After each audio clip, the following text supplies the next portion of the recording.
Bienvenidos y bienvenidas a Entre Telones.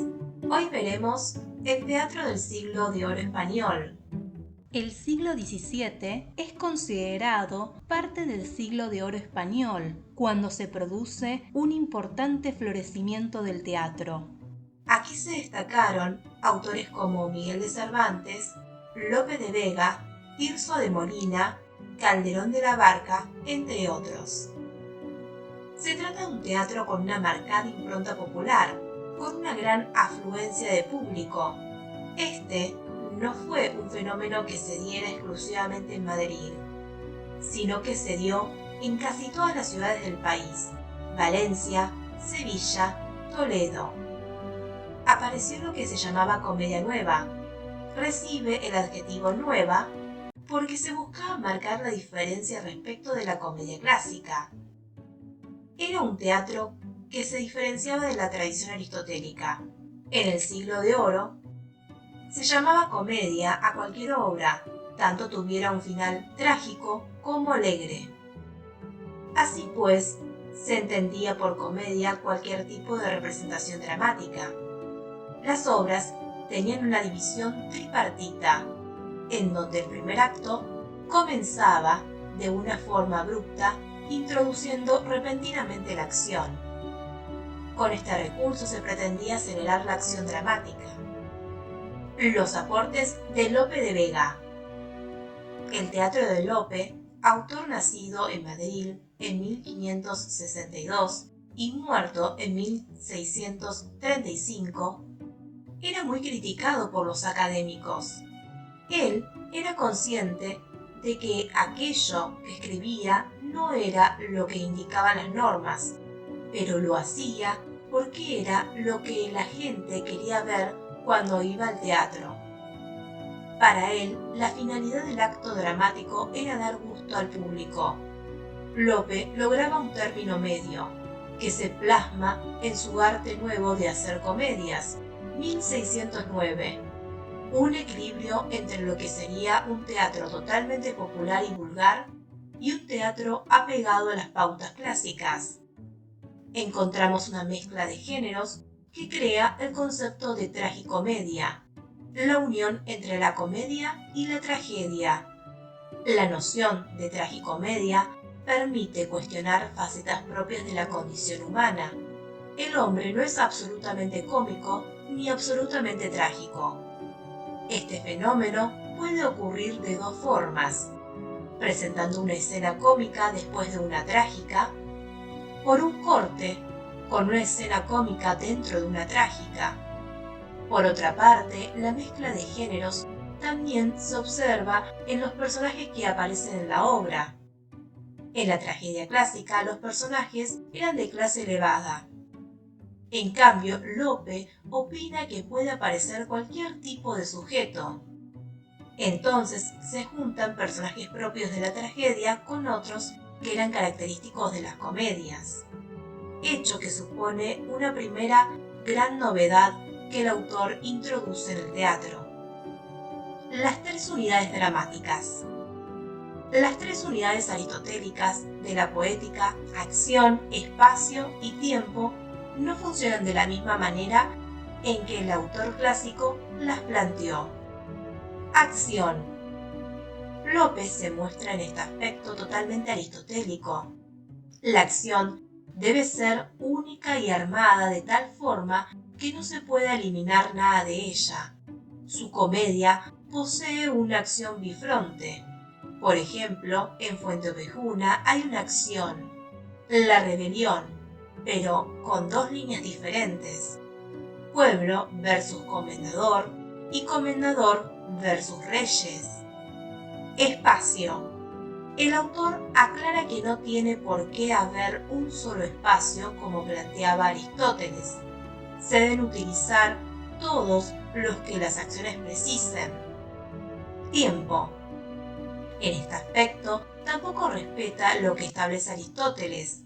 Según Lope, cada acción tiene su propio tiempo, pero este debe ser el menor posible.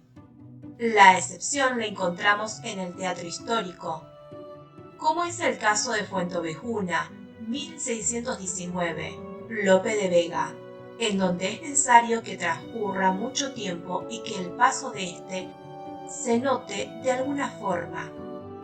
Lope elige este tipo de teatro, en primer lugar, porque cumple una función didáctica, delectare et prodesse. Hay que deleitar, pero también enseñar. Y en segundo lugar, porque los moralistas calificaron el teatro de inmoral y buscaban constantemente la prohibición. Al elegir un episodio de la historia de España, logró defenderse de este tipo de críticas. Las temáticas. El engaño será uno de los temas recomendados por Lope. El principal será la honra, que es considerado uno de los mejores, ya que conmueven a todos los espectadores y conlleva acciones virtuosas para su restitución. Fases del espectáculo teatral.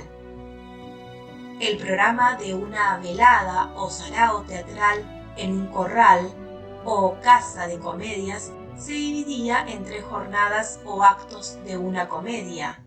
Antes del primero venía una pequeña representación en verso llamada loa, que elogiaba el lugar y a su público para preparar un buen ambiente. Presentaba a la compañía y permitía acomodarse a los que llegaban tarde, separados hombres y mujeres, cerca del escenario y a los lados con bancos para sentarse y aposentos alquilados para personajes nobles ocultos por una celosía. Al final estaban y sin poder sentarse los que menos pagaban, también separados por sexos, los hombres llamados mosqueteros y las mujeres en un lugar tan apretado y caliente porque no estaba a resguardo del sol que un toldo quitaba a los de delante, que lo llamaban cazuela. Sin embargo, se podía vender y comprar aloja como refresco. En lo alto podía haber también un aposento destinado a los poetas y hombres cultos llamado tertulia. Antes de la segunda jornada se representaba un entremés cómico en prosa, verso o verso cantado, que era muy importante para el éxito de la velada. Una buena comedia con un mal entremés fracasaba. Una mala comedia con un buen entremés podía sostenerse en cartel más tiempo. Antes del tercer acto se representaba un baile con música y al final una mojiganga. Para finalizar, veamos los personajes típicos. En este teatro surgen los estereotipos como personajes modelo que representan un determinado carácter. El rey. Figura dual, rey viejo o rey galán. Al rey viejo lo caracteriza el ejercicio de la realeza y la prudencia. Al rey galán, la soberbia y la injusticia. La persona del rey es enfocada desde un doble punto de vista, como cargo en que se reúnen el poder y la majestad, fundamento de la justicia y del orden. Su misión dramática es premiar o castigar, permaneciendo por encima del resto de humanos. También es visto como un tirano.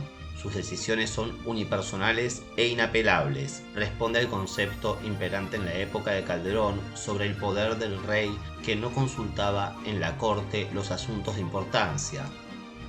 El poderoso, por debajo del rey, aunque en relación muy directa con él, de noble sangre, recibe los rasgos característicos del galán a los que se suman la soberbia y la injusticia. Actúa como fuerza destructora de la armonía superior que rige entre la nobleza y el pueblo. El caballero. Tiene varias formulaciones escénicas: padre viejo, esposo, hermano, galán. Las 3 primeras tienen como atributo definitivo el honor. Cuidan a la dama, la vigilan celosamente y la vengan si su honor es manchado. Su misión dramática es salvaguardar el orden ético-social. El galán y la dama. Figuras claves de toda intriga. Las características definitorias son para el galán el valor, la audacia, la generosidad, la constancia, la capacidad de sufrimiento, el idealismo, la apostura y el linaje. Para la dama, la belleza, el linaje, la absoluta y apasionada pasión amorosa, la audacia, celos, amor, honor. Son los hilos que los mueven separándolos y acercándolos. Los amantes viven en un mundo dramático en donde prima la rigidez de la norma pública. El gracioso o figura del donaire. Es la figura de mayor complejidad. Se trata de la contrafigura del galán, pero inseparable de él, caracterizada por la fidelidad al señor, el buen humor, el amor al dinero, que no tiene, y la vida regalona. No ama el peligro y encuentra siempre la razón para evitarlo. Sin embargo, tiene nobleza de carácter, se enamora y se desenamora al mismo tiempo que su señor, con un amor puramente material. Su función dramática es servir de contrapunto a la figura del galán y de unión entre el mundo ideal y el real, entre el héroe y el público. Introduce el sentimiento cínico de la existencia. El villano, aldeano, lo caracteriza la conciencia de su propio valor, de su dignidad como persona, que fundamenta en su limpieza de sangre. Los dramaturgos lo elevan como personaje dramático. Rara vez se separa al labrador de la tierra, y en ese mundo aldeano se idealiza un estilo de vida contrapuesto al mundo cortesano, caracterizado por la sencillez, la alegría, las fiestas, etc. Esta paz y alegría de la vida natural de la aldea es rota cuando el cortesano irrumpe violentamente, introduciendo la injusticia. Bien, esto fue todo por hoy en Entre Telones. Hasta la próxima obra.